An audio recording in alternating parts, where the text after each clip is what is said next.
Morning glory and evening grace, America. I'm Hugh Hewitt on this July 11th. Welcome to the second 25 years of the Hugh Hewitt Show. If you missed yesterday's show, that was my 25th anniversary of launching this program on the Salem media. And I just want to say thanks to all of you who missed yesterday who are regular listeners. My first guest, as we are lucky on most Fridays to have, John Ellis. He is editor-in-chief and founder of News Items, which I consider to be the most valuable newsletter and probably the one you ought to buy first.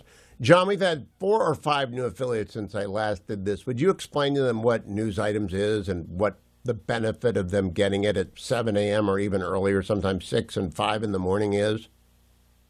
News Items is a newsletter that covers 4 subjects. One is A World in Disarray, which is basically war and things that look a lot like war. The financialization of everything, advances in technology and science, and politics, foreign and domestic. And the basic idea is we'll find 4 stories that we think are either the most important or the most interesting stories in those 4 buckets.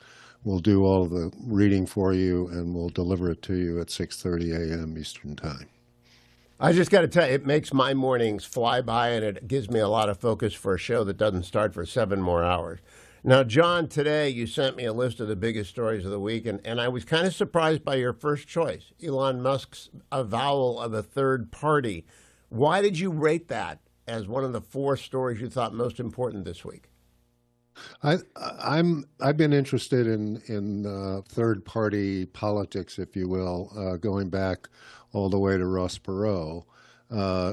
What makes Elon, we don't know if Elon's going to go forward with this, but if we assume that he does, what makes it impressive is that he has so much money that he can put behind it.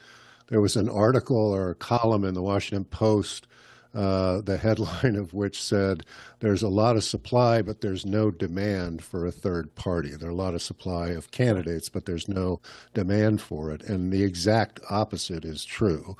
For decades, Gallup has been polling this subject, and roughly 60%, give or take 3 percentage points, say that a third party is needed in the U.S. because the Republican and Democratic parties, quote, do such a poor job of representing the American people.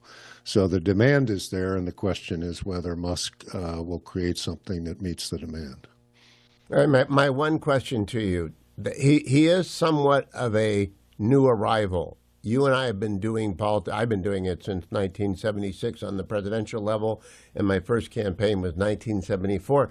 It's like sports. Either you do it and you love it, a team or a division, and politics is the same way. You forget stuff in your sleep that you've known forever, but you still know a lot. Do you think Elon's got the base to do this with?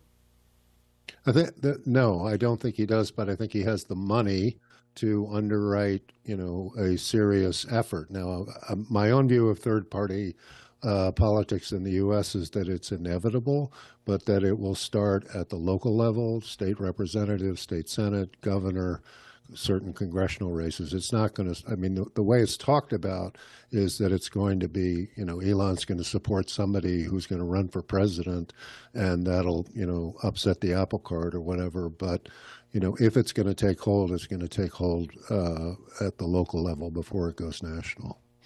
All right. Story number 2 you sent me has to do, and I was stunned by this, U.S. power providers are trying to impose big price increases on consumers.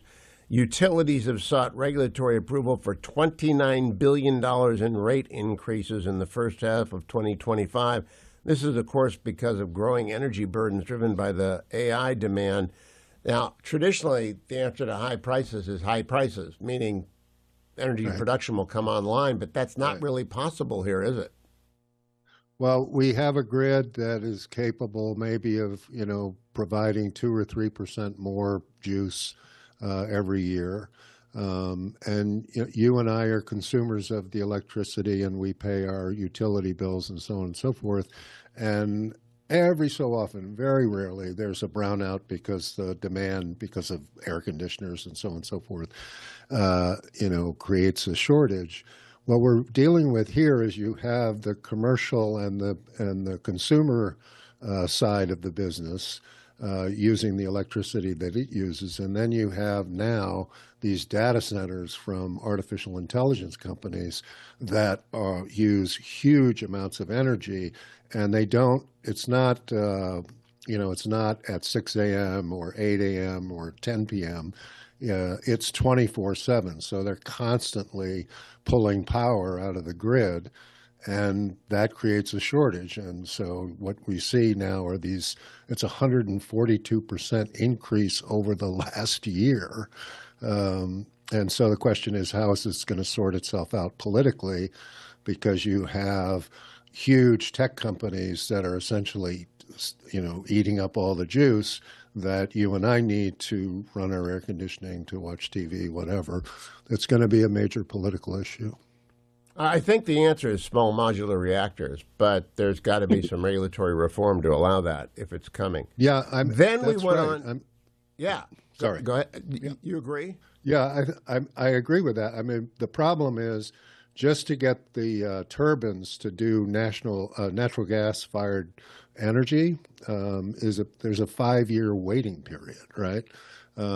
It's sort of mini nuclear plants, but that's not going to be online until 2030, 2032. This is an immediate problem, and the solutions are 4, 6, 8 years away. So it's going to be a major issue, I think. I hope people at DOE and Interior are working on it. I know the secretaries are. Then scraping. Now, I'm reading a book this week. Dan Silva's got his new book out, An Inside Job. First time I've ever seen a notice in the beginning of a book. The material in this book is not available for search engines and scraping, something like that.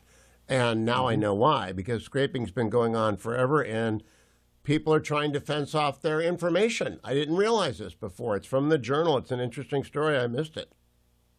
Yeah, the scraping is, when you and I first started using Google, we would say, where can I, when did Hugh Hewitt start his radio show on Salem?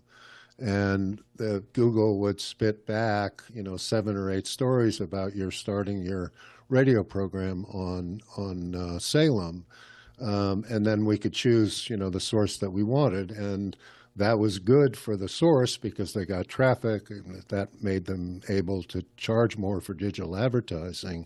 So scraping in the old Google search way was a good thing, at least a better thing than what is now coming to pass, which is you ask the same question about Hugh Hewitt and Salem Radio, AI goes out there and they deliver a brief that tells you exactly what happens, but they're not driving any traffic to foxnews.com or the newyorktimes.com. They're synthesizing all that information and bringing it to you by themselves, if you will. And so all of those ad dollars go away. If you look at, Fox doesn't really have this problem, but if you look at sort of second market, quote, newspapers, end quote, their revenue sources are subscriptions and digital advertising. And so you're looking at a situation where all of their digital advertising dollars disappear. And that's a big deal. That's a disintermediation. Last thing I want to get to, because I'm very encouraged by what looks to be President Trump's direction on Ukraine. You sent it as one of the big stories of the week. What do we think the story is? Well, we'll know on Monday. He says he has a big announcement on Russia on Monday, or he said that yesterday. I suspect that they'll crank up the sanctions as high as they can, and that they'll deliver weaponry through NATO to Ukraine. I think Trump thought that Putin would at least play some kind of ball. He clearly has not. And I think it's switched the president's thinking on how to proceed. I remember Dick Cheney. I looked into his eyes and saw a KGB colonel. I think everyone eventually realizes he's a KGB colonel.